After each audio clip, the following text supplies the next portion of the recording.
E aí, galerinha? Então, eu estudo e crio jogos por prazer e afirmo me tornar um profissional nisso um dia. E durante os primeiros 6 meses desse ano eu fiz 3 joguinhos, ou bem, pelo menos uma parte deles, e quero mostrar aqui pra vocês nesse vídeo junto com algumas explicações a respeito dos conceitos que eu tinha em mente enquanto trabalhava neles e que acabaram faltando na versão final. O primeiro deles se chama Passinho do Boto Cor-de-Rosa. E como que eu vim com a ideia desse jogo a mim? Então, há um tempo atrás eu tava participando de uma Game Jam com meus amigos. Pra quem não sabe o que é uma Game Jam, é um evento de criação de jogos em que você vai com um grupo de amigos online ou presencialmente, ou até sozinho mesmo, quem sabe, e você acaba recebendo um tema e você tem um período determinado de tempo pra fazer um jogo relacionado a esse tema que você recebeu. E normalmente o tema é uma surpresa, pra que aquele jogo seja tipo totalmente original, apesar de que às vezes você pode trazer conhecimentos e coisas que você já fez em outros jogos para o projeto. Mas enfim, e a gente tava lá e recebeu o tema, que era algo sobre cultura brasileira, folclore, coisas assim. E a gente ficou se perguntando lá o que é que a gente poderia fazer, quais poderiam ser as ideias para o jogo. E dentro do brainstorm lá que a gente fez, acabou que uma hora eu tava brincando com meus amigos, falando sobre ideias totalmente impossíveis e sem sentido de se fazer, e eu vim com um jogo de ritmo que você dá cantada nas pessoas como o Boto Cor-de-Rosa. E aí nasceu o conceito de o passinho do Boto Cor-de-Rosa. Eu me inspirei inicialmente um pouquinho no Undertale, porque Undertale tem aquele sistema de diálogo bem interessante, né? Que você tá jogando ali, tá batalhando contra o inimigo, mas você ao mesmo tempo também tá conversando com ele, né? Então eu pensei em alguma coisa dessa pegada. Você vai dialogar com a pessoa que você tá dando em cima, com o teu date, mas ao mesmo tempo você vai estar fazendo alguma outra coisa. E a ideia que veio na cabeça que seria essa outra coisa seria dança. Porque, enfim, eu gosto de dança. Então, qual que é o propósito do jogo? Você, como o Boto Cor-de-Rosa, vai chegar em pessoas e vai começar a dar em cima delas, chamando elas pra dançar e soltando alguma frase, algum tipo de cantado ou alguma pergunta que vai conduzir o ritmo da dança e da conversa de vocês. Se você estiver mandando uma frase que a outra pessoa não gostou muito, a dança vai ficar mais difícil e você vai ganhar menos pontos por causa dessa frase, ou até quem sabe perder pontos. Já, se você manda uma frase boa, a dança vai ficar mais fácil. E durante a dança você também ganha pontos. Então acaba que tudo isso fica um grande ritual de acasalamento que você tem que bater os pontos necessários pra dar date com a pessoa. E vamos ver aqui como é que ficou o jogo em si, né? A gameplay dele.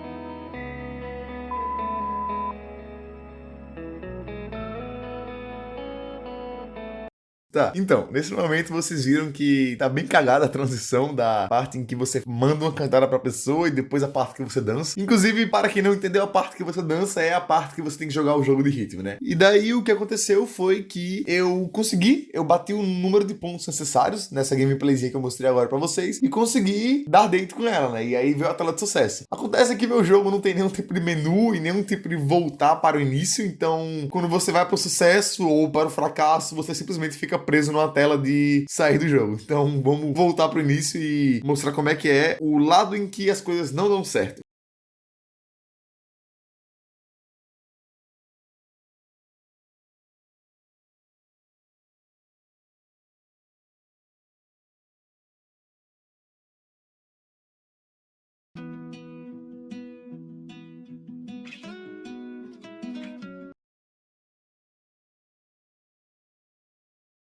Pois é, tipo assim, como assim alguém não gosta de gatos, né? É, sem palavras. Mas enfim, então vocês viram que essa aí foi a versão do fracasso. Nada demais, é a mesma coisa que a versão do sucesso, só que com você errando a maioria das notas e indo pras cantadas que a pessoa não gostaria. E isso aí constitui o nosso joguinho, né? Falando agora um pouco sobre bugs e coisas que eu queria implementar ainda, eu vou estar mostrando na tela um bug que acontece que eu não sei bem por que acontece, mas quando você escolhe uma determinada fala, consegue um resultado X personagens e depois tenta colocar a outra fala, o jogo simplesmente trava, as setinhas não caem e você fica preso no limbo infinito, porque, como vocês viram, um jogo meio que não tem menu. E que nem eu tinha falado antes, até na parte de sair do jogo, quando você consegue um fracasso ou um sucesso, simplesmente tem um botão sair do jogo, você nem volta pro início, você realmente fecha o jogo. Ele foi um dos primeiros jogos que eu fiz esse ano, então toda essa lógica de menu foi uma coisa que eu ainda não tinha implementado, mas faz parte. O jogo ele tá contando com um personagem só por enquanto, que você pode tentar realizar o date, né? Que é aquela menininha ali. Só que a ideia inicial era, claro, que tivessem mais personagens, uns 5 ou 6 personagens. E aí, cada opção de diálogo entre esses personagens iria variar, não só entre os personagens, como também na fase do date que você tá, né? Então, por exemplo, se você tá fazendo um date com um personagem, as 3 primeiras opções de diálogo seriam X, as próximas 3 opções de diálogo seriam Y. E essas opções iriam variar de acordo com a pontuação que você tem, né? Fazendo com que quanto maior fosse a sua pontuação, ou seja, melhor você estivesse indo, mais opções boas aparecessem, né? Para que tivesse mais chance de dar certo, né? Ah, então, enquanto essas músicas aí, eu simplesmente fui na internet e procurei, tipo, músicas por BPM, né? Batidas por minuto. E aí, peguei as músicas mais aleatórias que eu encontrei e coloquei no jogo, só para dar certo. Mas apesar de tudo, eu gostei do resultado desse jogo. Assim, dá pra ver um pouco do potencial dele e é isso aí. E o próximo jogo da lista, o segundo que eu fiz, se chama Foot Clash. Então, a ideia desse jogo surgiu, na verdade, de uma necessidade. Enquanto eu tava estudando minhas matérias e jogos, eu acabei me deparando com um trabalho em que eu precisava treinar minhas habilidades para fazer jogos multiplayer. E aí acontece que eu tinha feito um outro jogo, antes desse ainda, uma versão do Pong. Aquele jogo bem antigão, tá ligado? Que são 2 barrinhas jogando ping-pong. Pois é. E como eu tava com aquele jogo já fresquinho na minha cabeça, e eu fiz aquele jogo também para essa mesma matéria, eu acabei pensando, pô, será que não dá para transformar um Pong no futebol? E tem um jogo que eu gosto muito, que eu jogo bastante, que é o Clash Royale. E eu fiquei pensando, será que não dá para fazer um Clash Royale de futebol? E aí nasceu a ideia do Foot Clash, né? Tá inclusive no nome. Eu tava pretendendo fazer ali um sistema em que você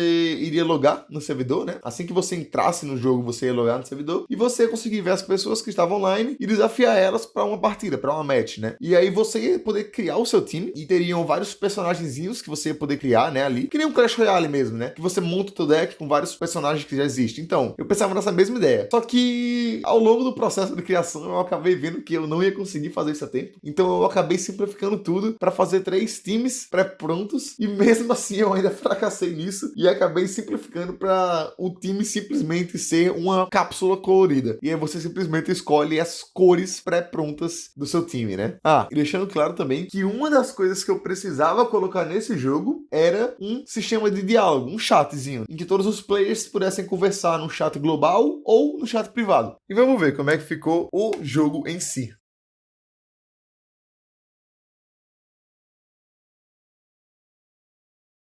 Pausa pra falar sobre essa tela de login. Olha que da hora, velho. Tu coloca aí o teu usuário e o teu e-mail, mas na real tu pode colocar qualquer coisa. Não tem nenhuma verificação pra saber se você fez algo que pode ou não. Enfim, vamos continuar.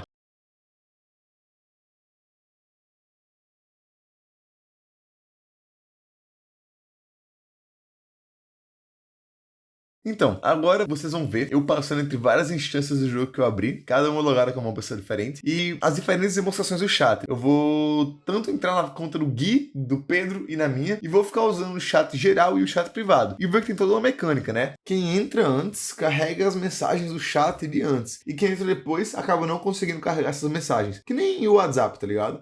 E o chat privado, tipo, se você clicar naquele botãozinho do chat privado ali em cima, você vai para o último chat privado que você conversou, ou que alguém mandou alguma mensagem para você. E se você clicar no nome na lista de players online ali na direita, você vai para o chat com aquela pessoa em específico.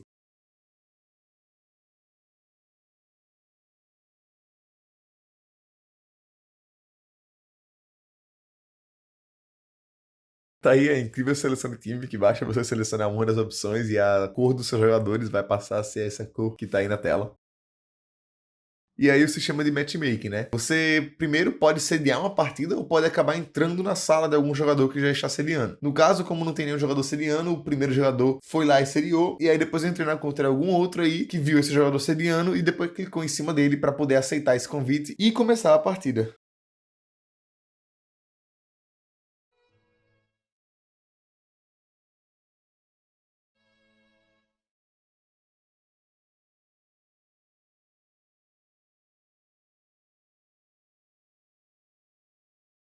E chegamos na incrível gameplay do jogo em si, né? Então, como vocês podem ver, nem bola sequer tem. E o jogo basicamente ficou com esses 3 personagenzinhos. Você consegue mover o da esquerda e o da direita usando as setinhas pra cima e pra baixo, ou W e o S. E como é que você faz isso? Já que você só moveria um ou outro. Se você clicar Q, você passa a mover o da esquerda. Se você clicar E, você passa a mover o da direita. E com a setinha pra esquerda ou pra direita e o A ou o D, você consegue mover o seu goleiro. E se você clicar o espaço, você consegue dar um dash, né?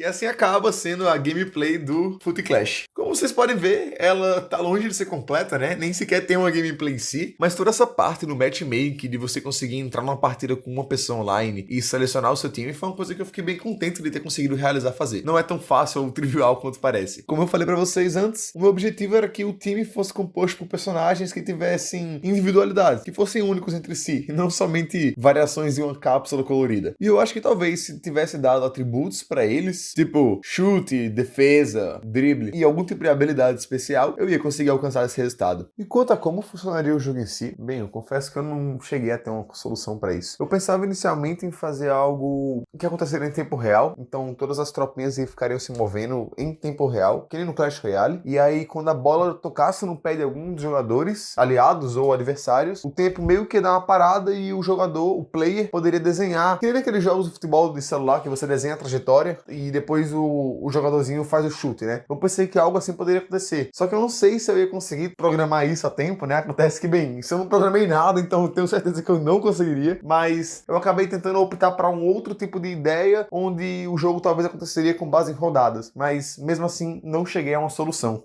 E por fim, assim ficou o Foot Clash. Então, vamos agora pro último e o mais esperado de todos, o terceiro jogo que eu fiz esse ano, o Doubles Hero. Na verdade, só deixando claro que, diferente dos outros 2 jogos que eu mostrei antes, esse daqui, o Doubles Hero, não foi feito somente por mim. Ele foi feito por uma equipe de pessoas cujos nomes vou deixar aqui na tela agora nesse momento. Obrigado a todos vocês. E qual que foi a história do Doubles, né? Então, ele surgiu, bem como o passinho do Boto Cor-de-Rosa, de uma Game Jam. E o tema dessa Game Jam era Reverse Roles, Roles Reversas, ou troca de funções, troca de papéis, traduzindo a leigo modo. Por sinal, essa Game Jam foi administrada e criada pelo canal GMTK, Game Makers Toolkit, que é um canal grande de criação de jogos. Mas voltando ao tema. Então, a gente começou um brainstorm e começou a se perguntar como a gente ia trabalhar esse tema, Reverse Roles, dentro do contexto do jogo. E depois de ver alguns vídeos e inspirações, a gente acabou vindo com a ideia de fazer um jogo em que, ao invés de a gente mover o player, moveríamos o cenário. Ou então algo que normalmente nós não moveríamos. Mas aí, a gente acabou pensando em uma coisa. E se a gente acabasse trabalhando o conceito de Reverse Roles na história? Normalmente, por um jogo de Game Jam se tratar de ser feito em um período de tempo tão curto, é meio difícil trabalhar em uma história. Afinal, esses jogos eles duram minutos no seu tempo final e não dá muito bem para construir algo do tipo. Mas é muito legal, às vezes, quando a gente tem uma história que tem um plot twist ou que nos envolve para além da mecânica do jogo, né? Mais uma vez citando Undertale, isso é uma história incrível. Então, a gente acabou pensando, e se a gente fizer um jogo que tem os dois? Que tem tanto uma mecânica que casa com o tema, e tanto uma história que casa com o tema. E foi aí que a gente veio com a ideia. E se a gente controlar um herói, ou na verdade não controlar ele, mas controlar um cenário para ajudar um herói, que depois a gente descobre ser um vilão. Pum! Doubles Hero. Por isso, inclusive, o nome do jogo, né? O herói duvidoso. Porque, na verdade, ele não é um herói. Mas a gente só descobre isso depois. Então, vamos dar uma olhadinha em como ficou essa gameplay do jogo. E eu falo logo mais o que acabou faltando na versão final. Mas antes, escuta só essa trilha sonora incrível feita pelo Marcel. Mano, meu Deus do céu.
Beleza, agora vocês viram como é que ficou a gameplay da parada. Ficou, assim, em comparação aos outros jogos, muito mais legal, né? Ficou realmente parecendo uma demo de um jogo que poderia vir a sair. A ideia foi que nós iríamos controlar o cenário e não o player, como a gente falou. O player, no caso, o pequeno personagemzinho na esquerda que fica soltando os raios. E o objetivo seria que a gente movesse o cenário com os monstros dentro dele para que os raios acertassem o monstro e o personagem pudesse passar. Acontece que, como vocês puderam ver, tem alguns bugs e de vez em quando você acaba deixando um monstro vivo e o personagem passa. Mas, para quem sabe aqui, quando você é um programador e acontece um bug, na verdade é uma feature, né?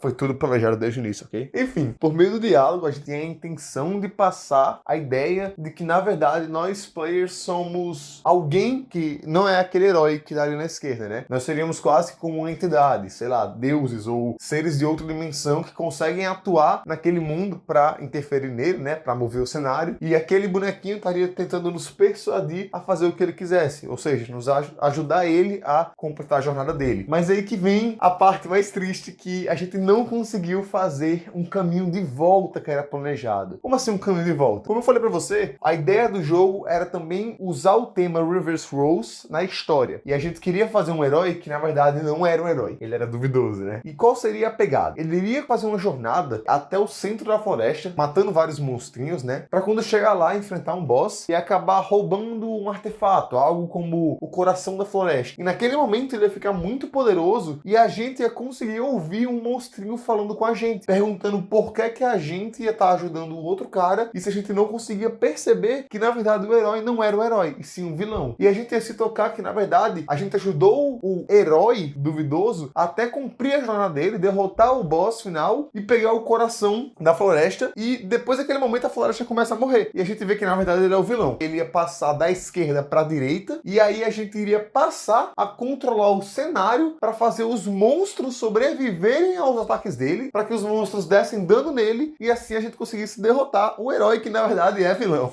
Mas bem, resumindo, Game Jam. O tempo foi muito curto e a gente não conseguiu fazer toda essa segunda parte. Porém, eu acho que de longe, essa ideia desse jogo foi a melhor de todas. Ela ficou muito concisa e, graças à ajuda dos meus amigos da equipe, a gente conseguiu fazer uma coisa incrível, sabe? O trabalho de arte, o trabalho de música, até a programação mesmo, que eu participei, ficou algo legal, ficou bonitinho, ficou bem legal de se jogar. Então, me deu muito orgulho mesmo. Fico muito contente que eu consegui fazer esse jogo e espero que esse seja só o primeiro dos grandes jogos bons e legais que eu fiz. Não desmerecendo os outros dois que eu mostrei antes, mas enfim, né? E esse foi o vídeo. Espero que vocês tenham gostado e valeu!